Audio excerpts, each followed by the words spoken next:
కుంభం వారికి కనుక చూసుకున్నట్లయితే మీ యొక్క రాశ్యాధిపతి అయినటువంటి శని 2వ భావంలో ఉంటూ రాశిలో రాహు ఉన్నాడు. పంచమ కుజుడు 19వ తేదీ వరకు అక్కడే ఉంటూ 19వ తేదీ నుంచి 6లోకి మారుతున్నాడు. 6వ స్థానంలో గురువు ఉన్నాడు. కంబస్ట్ లేదు ఇప్పుడు గురువుకి ఫ్రీగా ఉన్నాడు. సప్తమంలో రవి కేతు బుధులు ఉన్నారు. ఈ బుధుడు 7వ తేదీ నుంచి కన్యారాశిలోకి, అష్టమంలో ఉండే శుక్రుడు భాగ్యభావంలోకి మూడో తేదీ నుంచి మారుతున్నాడు. ఇక చంద్రుడు 2.5 రోజులకు మారుతూ ఉంటాడు. ఈ యొక్క గ్రహస్థితిని అనుసరించి ఈ నెల 4 గ్రహాలు 5 రాశులు మారుతున్నాయి. అంటే బుధుడు 2 రాశులు మారుతున్నాడు.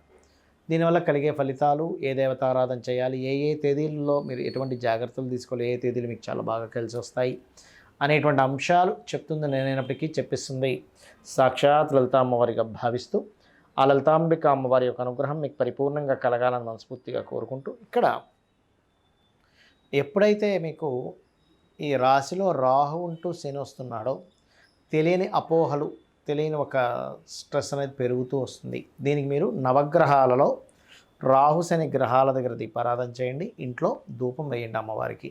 చాలా చక్కటి ఫలితాలు ఉంటాయి. ఇక ధనాధిపతి ఎప్పుడైతే ఉచ్చస్థానంలో ఉన్నాడో ధనపరంగా చాలా బాగుంది. దానిలో ఎటువంటి ఇబ్బంది లేదు. మీకు ఫైనాన్షియల్గా మంచి గ్రోత్ ఉంటుంది. కాకపోతే ఇక్కడ ఏంటంటే కొన్ని అగ్రిమెంట్స్ విషయంలోని ఫ్రెండ్స్తోని తెలియని స్ట్రెస్ ఉంటూ ఉంటుంది. ఎప్పటి నుంచో గృహము, వాహనము కొనుగోలు చేద్దాం అనుకునేటువంటి వారికి ఈ నెల 3వ తేదీ నుంచి చాలా అనుకూలంగా ఉంది. 3 నుంచి నెలాఖరి వరకు కూడా ఓన్ హౌస్లోకి శుక్రుడు వెళ్తున్నాడు. విద్యా విషయంలోనే, హైయర్ ఎడ్యుకేషన్ విషయంలో కూడా చాలా బాగుందని చెప్పుకోవచ్చు. తండ్రి గారికి రావాల్సిన ధనం కూడా అందుతుంది. అప్పులు లభిస్తాయి చెప్పాలంటే. కాకపోతే అప్పుల మూలంగా కొంత మీకు కుజుడు ఎప్పుడైతే 19వ తేదీ నుంచి మారతాడో అప్పుల మూలంగా అక్కడ కొంత ఘర్షణ చూపిస్తుంది.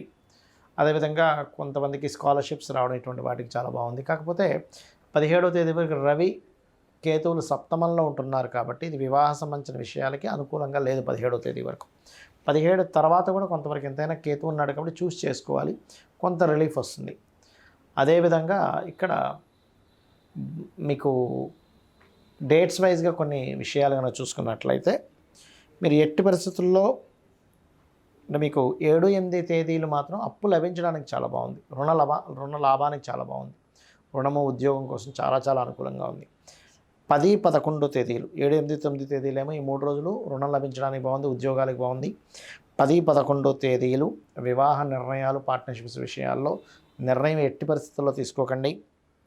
అలాగే 14, 15 తేదీలు లాంగ్ జర్నీ చేయడం ద్వారా లాభం ఉంటుంది. అదేవిధంగా పెద్ద మొత్తంలో కోసం మీరు చేసే ప్రయత్నం బాగుంటుంది.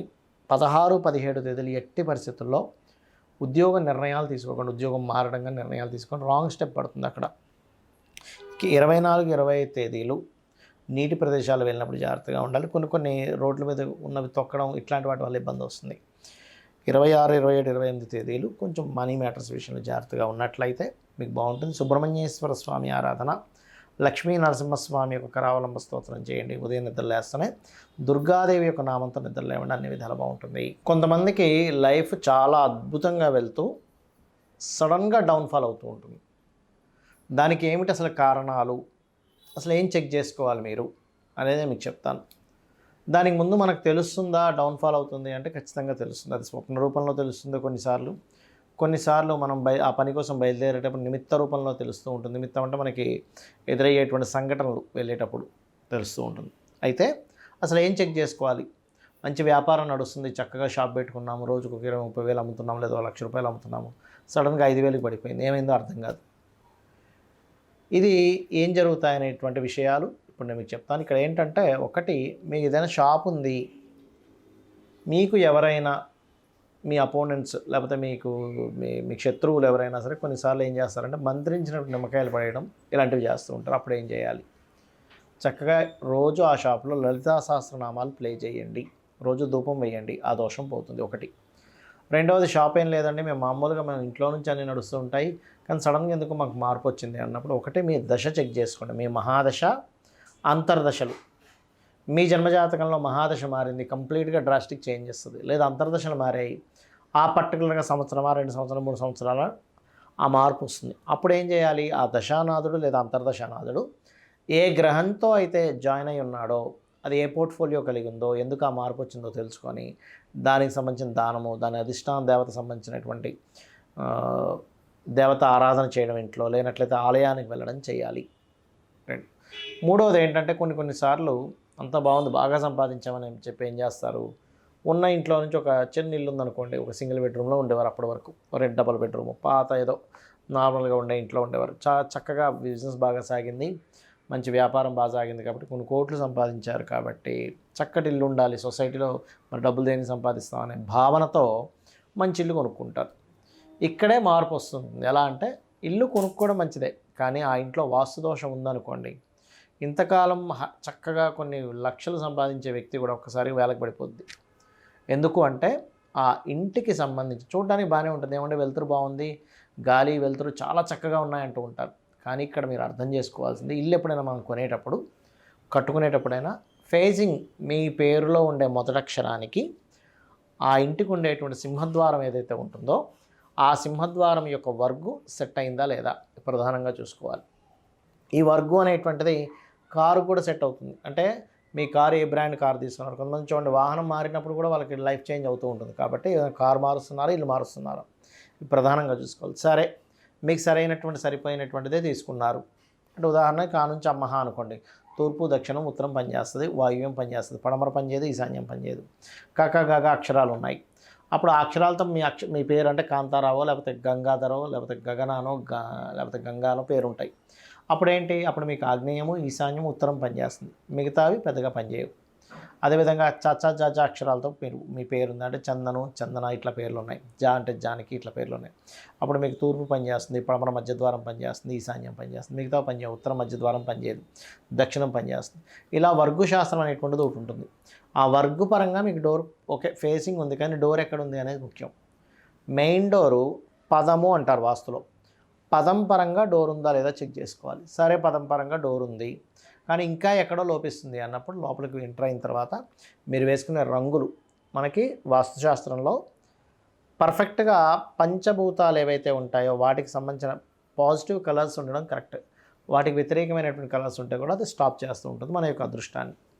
ఇక మరొక విషయం ఏంటంటే ఇంట్లో పెట్టుకునే వస్తువులు, ఎక్కడ ఏ వస్తువు పెడుతున్నాం, ఒక్కోసారి జోన్స్ మారిపోవడం వల్ల కిచెన్ రావాల్సిన ప్లేస్లో కిచెన్ రాదు. మనం అనుకుంటాం ఆగ్నేయంలో కిచెన్ పెట్టాం కదా అని, అదేమవుతుంది, కిచెన్ ఎప్పుడైతే ఆగ్నేయంలో కాకుండా వెనక్కి వచ్చేసిందో, తూర్పు ఆగ్నేయంలోకి వెళ్ళిపోయిందో అది పనిచేయదు. అక్కడ ఫైనాన్షియల్ లాసెస్ వస్తూ ఉంటాయి.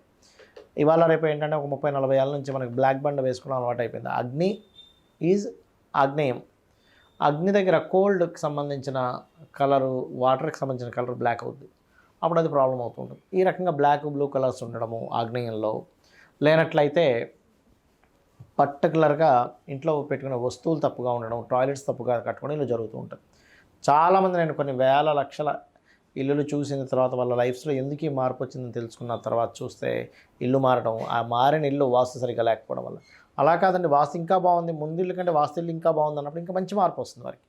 కాబట్టి దయచేసి మీరు ఇల్లు మారేటప్పుడు, వాహనం మార్చేటప్పుడు ఖచ్చితంగా మీరు ఏ సమయంలో తీసుకుంటున్నారు. ఇంకొకటి, ఒక్కొక్కసారి ఏమవుతుందంటే మంచింట్లోకి వెళ్ళారు కానీ వీళ్ళు వెళ్ళిన టైం కరెక్ట్ కాదు.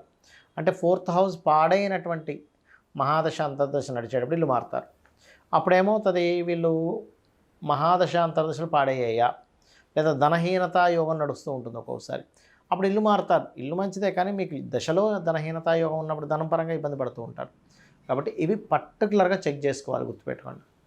ఇవి చెక్ చేసుకొని మీరు కనుక మారినట్లయితే, మంచి ఇంట్లోకి వెళ్ళినట్లయితే మన జీవితం చాలా బాగుంటుంది. చాలామంది ఏమనుకుంటారు, ఏముందిలే వెలుతురు గాలి వెలుతురు బాగానే ఉంది, గాలి వెలుతురే అనుకుంటాం. గాలి వెలుతురే వాస్తు అయితే విశ్వకర్మ ఇంత పెద్ద గ్రంథం రాయడు ఆయన. గాలి వెలుతురు ఉంటే బాగుంటుందని ఒక ముక్క రాసేసి వదిలేసేవాడు కాదు కదా.